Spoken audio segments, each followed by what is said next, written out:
నమస్తే మేడం. నమస్తే మేడం. పేదలకు బతకనికి అందరికీ హక్కు ఉంది. నమస్తే మేడం. పేదలకు బతకనికి అందరికీ హక్కు ఉంది. ఏం తెరవకూడదు ఉండు. బాబు కొడుతున్నాడు. ఇక పేదలకు బతకనికి అందరికీ హక్కు ఉంది. వాళ్ళు ప్రతి సంవత్సరం ఓటు వేస్తున్నారు. రోడ్ మీద కవర్లు ఏరుకొని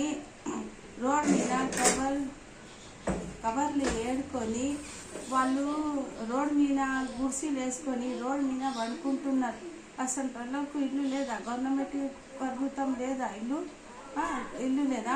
వాళ్ళకి హక్కు ఉంది బతకనికే. వాళ్ళు మనుషులే ఉన్నారు. ఈ 1947లా ప్రభుత్వం అప్పుడు మా నిజాం సర్కారు కాంగ్రెస్కి ఇచ్చిపోయినారు. అప్పటి నుంచి వాళ్ళు బాధనే ఉన్నారు. చిన్న కులం, పెద్ద కులము, హిందూ, ముస్లిం, ఇది ఎక్కడిది మర్యాద ఉంది? చిన్న కులము, పెద్ద కులము, హిందూ, ముస్లిం అందరు ఒకటే తింటారు కదా. వాళ్ళు అందరికీ బతకనికి హక్కు ఉంది. బతుకుంది.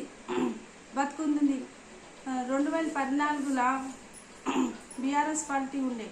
2018 1918 బీఆర్ఎస్ ఉండే. డ్యూటీపల్లిలా, క్రిస్టియన్పల్లిలా, ఈరన్నపేటల డబల్ బెడ్రూమ్లే.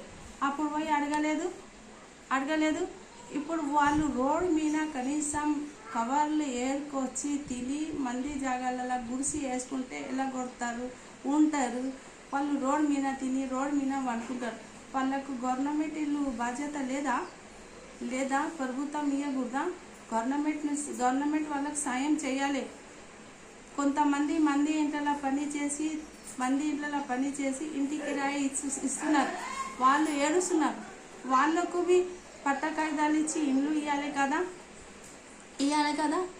లేని వాళ్ళకు చూడాలి, పేదలకు చూడాలి, హిందూ ముస్లింకి అందరికీ చూడాలి. నేను ఒకటే మాట అన్నా, ఎస్టీ, ఎస్సీ, బీసీ, మైనార్టీ అందరు ఒక్కటే ఉన్నారు. అందరు ఒక్కటే ఉంటే కాంగ్రెస్ పార్టీ మంచిగా ఉండాలి. మా రాహుల్ గాంధీ ప్రధానమంత్రి కావాలి అని మాకు చాలా ఇది ఉంది. అందుకే రాహుల్ గాంధీ ప్రధానమంత్రి అయినాక మాకు చాలా మంచిగా అవుతుంది.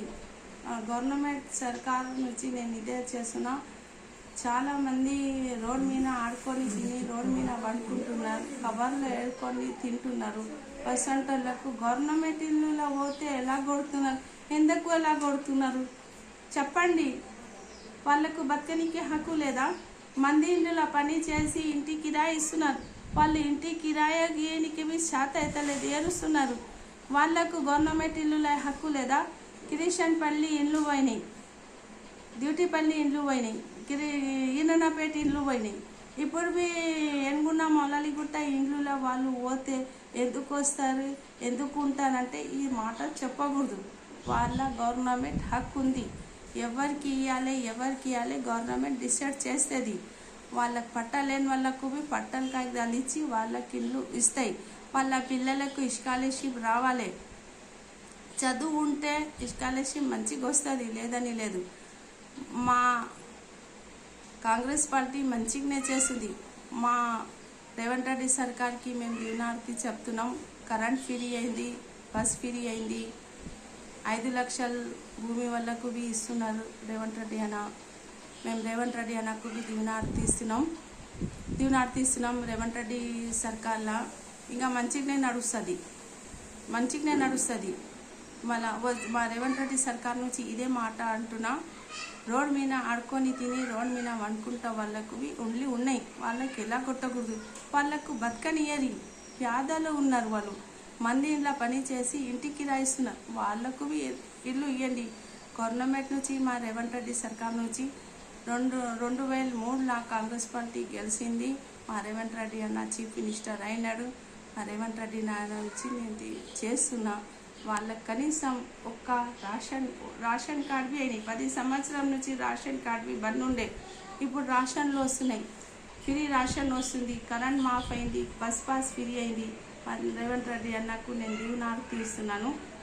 కనీసం వాళ్లకు ఇల్లు రావాలి, వాళ్లకు పెన్షన్ రావాలి.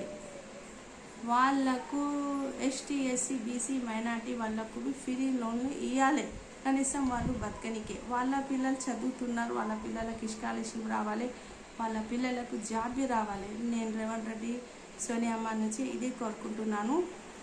ఎవరు పేదగా ఉన్నారో అడుకొని తింటున్నారు, రోడ్డు మీద పడుకుంటున్నారు, వాళ్ళకు గవర్నమెంట్ ఇల్లులో పోతే ఎలా కొట్టకూడదు.